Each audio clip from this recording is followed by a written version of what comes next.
La Salle reveals the entire history of Majorcan art, from the Gothic period to the recent interventions of Miguel Barcelo in the Blessed Sacrament Chapel.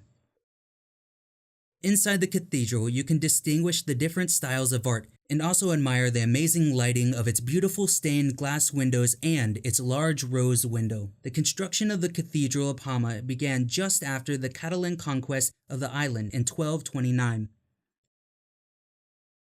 Legend has it that while James I was sailing towards the island, he became engulfed in a huge storm, and that after praying to the Virgin Mary for his safe deliverance from the storm, he promised that if he survived, he would build a temple in her honor.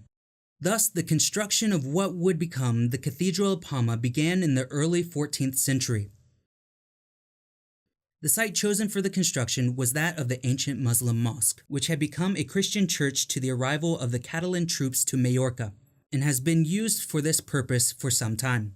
The construction of La Salle, which is the cathedral's Majorcan name, began following the building styles of that time, as can be seen from the great care for details.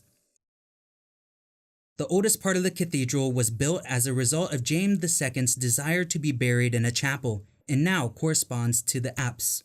In the mid-14th century, it was decided to increase the height of the temple while retaining the presbytery. This initiative significantly changed the initial plan, as it went from being a project of single-nave church to another much more complex construction. The director of works at the time was James Mates.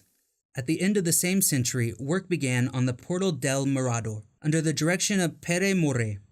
This is possibly the most prominent sculpture group of the time. The temple was finished at the end of the 16th century, when the construction of the main portal began.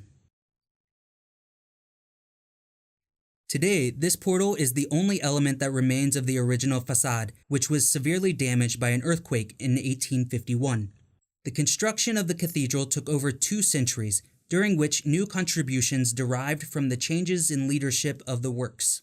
And changing stylistic trends have created a unique and extraordinary temple that was consecrated in 1601.